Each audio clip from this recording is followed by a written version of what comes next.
Assalamualaikum warahmatullahi wabarakatuh. Bismillah, alhamdulillah, wa syukrulillah, wa la hawla wa la quwwata illa billah. Saudara-saudara sebangsa dan setanah air,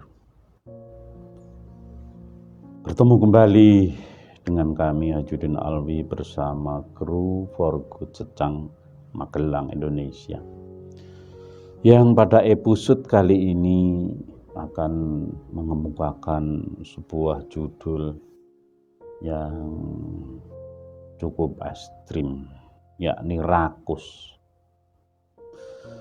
Saudara, kadang-kadang kita menggeleng-geleng kepala, tidak habis pikir bagaimana ada seorang pejabat tinggi, gajinya juga tinggi, segala sesuatunya tercukupi, tetapi bantuan untuk fakir miskin dalam kondisi serba sulit, dalam keadaan pandemi, tega-teganya dia melakukan korupsi. Apa yang ada dalam pikirannya? Tidak habis pikir. Memang orang-orang yang rakus itu demikian sulit dimengerti jalan pikirannya. Sungguh menyesakkan dada jika direnungi sedalam-dalamnya. Tapi memang demikianlah penjahat.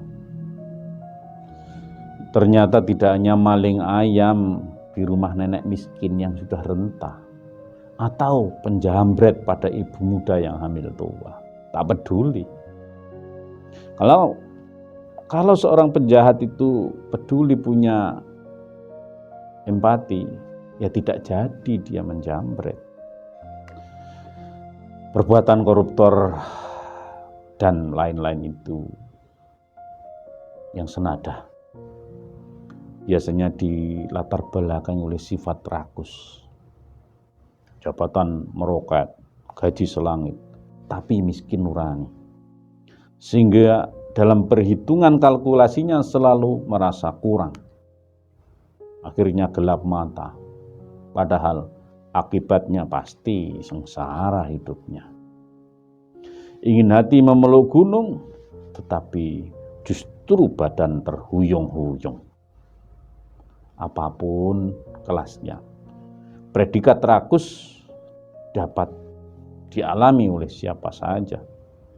Maka jauhilah sejauh-jauhnya agar hidup menjadi aman dan nyaman. Allah memang sudah menyatakan, A'udzu billahi minasyaitonir rajim. Alhaakumut takatsur hatta zurtumul maqabir. Bermegah-megahlah kalian yang telah melalaikan sampai kamu masuk ke dalam kubur. Artinya apa? Allah sudah memberikan peringatan. Manusia itu kalau tidak dikendalikan oleh dirinya sendiri akan selalu bermegah-megahan, selalu kurang, selalu ingin tambah, selalu ingin banyak. Sampai kapan? Sampai ketika dia masuk ke liang kubur. Maka bagaimana cara kita mengurangi, mengendalikan, atau benar-benar menjauhi dari rasa sikap dan sifat rakus? Yang pertama, kenali penyebab. Rakus itu ada sebabnya, yakni perlu bagi kita untuk mengetahui, mengenali, mendeteksi penyebab seseorang menjadi rakus. Saudara, yang pertama, memiliki harta berlimpah, fasilitas serba mewah, dan kedudukan tinggi adalah dambaan setiap orang. Tetapi jika keinginan tersebut tidak diiringi dengan kesadaran tentang kondisi, bisa menyebabkan tamak.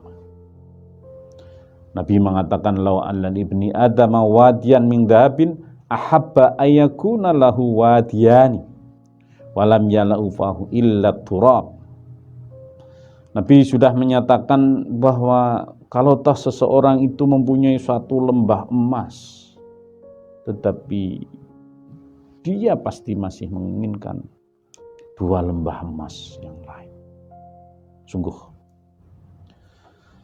yang demikian itu tidak akan selesai sampai mulutnya tertutupi oleh tanah. Artinya, ya ketika sudah meninggal.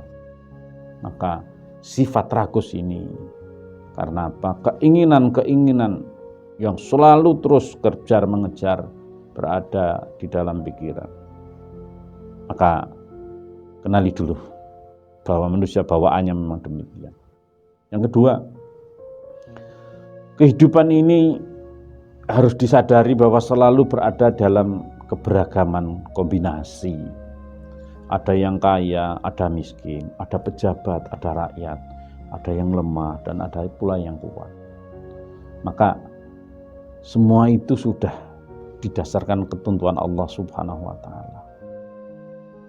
Jika tidak meyakini takdir tersebut, maka keinginan bersifat rakus bisa menjadi jadi. Jadi saudara bersadar, kalau kita kebetulan diibaratkan ya kepemilikannya terbatas, hanya sebatas, yaitu karena memang sudah ketentuan dari Allah Subhanahu wa Ta'ala, sehingga kita tidak lalu melesat, melenceng seperti yang kadang-kadang lalu orang berbuat curang, orang berbuat tidak masuk akal, bahkan ada orang-orang yang masih ada rela ke paranormal. Untuk apa? Menuruti hawa kerakusan. Yang kedua, agar kita tidak mudah untuk bersifat rakus adalah memahami akibat dari kerakusan. Karena dengan memahami ini diharapkan kita bisa terkurangi. Adapun akibat-akibat dari sifat rakus itu adalah ya yang pertama, biasanya orang yang rakus, di dalamnya ada sifat rakus, lalu dia akan terbuntuti sifat-sifat buruk yang lain, atau menyebabkan dia memiliki sifat hasud dan sifat iri hati. Karena keinginan kita itu banyak, sementara yang lain itu lebih banyak. Nah, disitulah sifat hasud.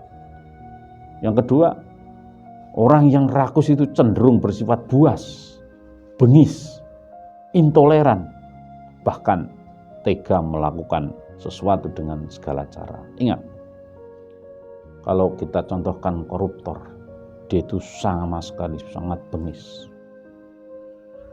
Puluhan ratusan jiwa mungkin terbunuh oleh perbuatannya, tapi ya dia tidak ambil pusing. Yang ketiga, saudara, akibat dari sifat rakus itu ternyata semakin tamak seseorang, semakin merasa fakir dirinya. Jadi bukan lalu dia itu merasa miliknya sudah banyak, tapi semakin punya banyak, semakin masih merasa kurang, makin kurangnya semakin jurangnya semakin menganga. Ibarat bagai minum air laut. Semakin banyak minum, semakin haus rasa. Dan yang keempat, akibat dari sifat rakus itu sebetulnya akan mengakibatkan hidup selalu dilandar sah, gelisah, dan semakin lelah. Yang ketiga, saudara, telah menginjak rem. Menerusi jalan tidak pernah ada habisnya. Jalan itu tidak akan pernah ada habisnya. Habis daratan, ada lautan. Terus bisa jadi ke udara. Begitu juga kalau kita hanya memburu dunia, tidak ada hentinya.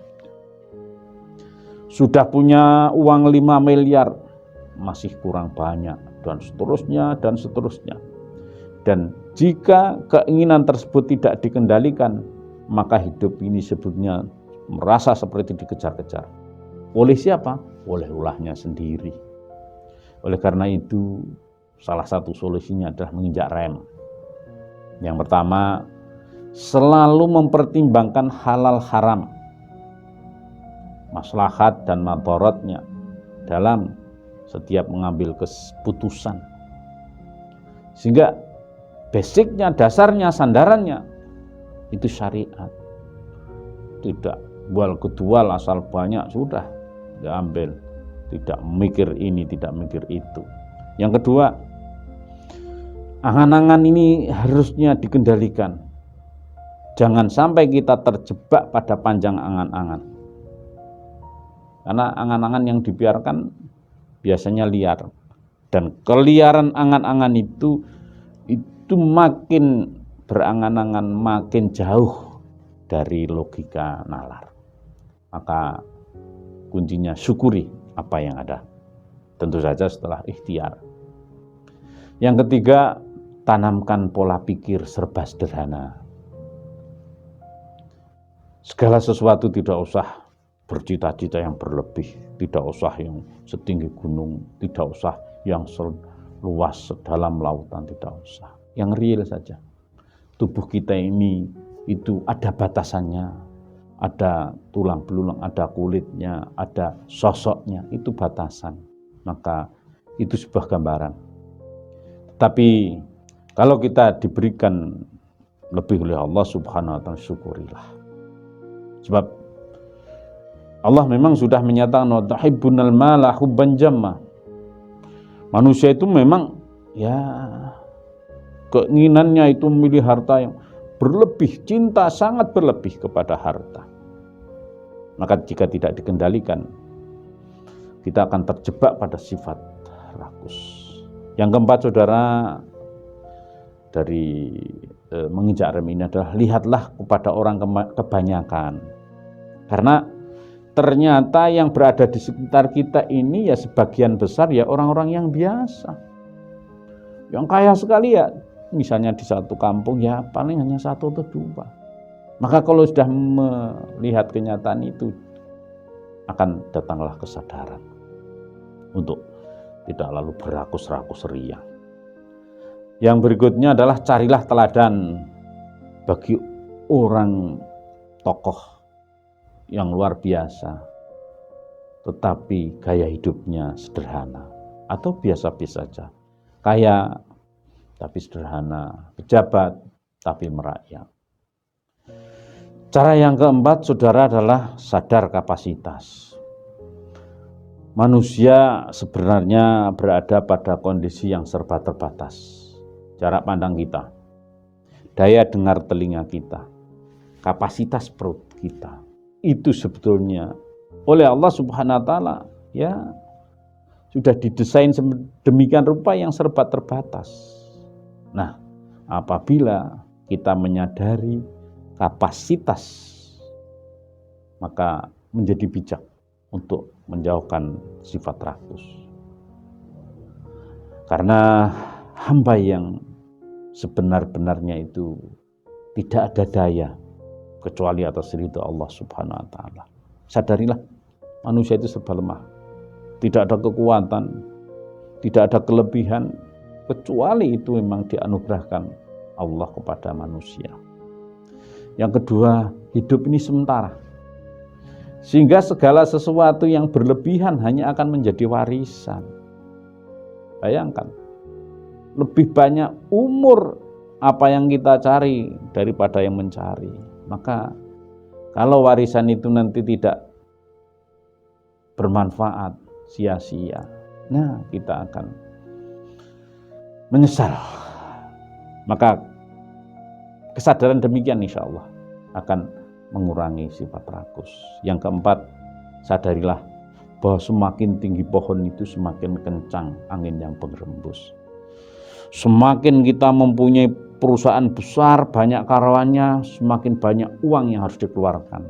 Punya perusahaan dengan 1.000 karyawan, 1 miliar harus dipikir. Sementara kalau kita apa adanya, ya enak-enak saja.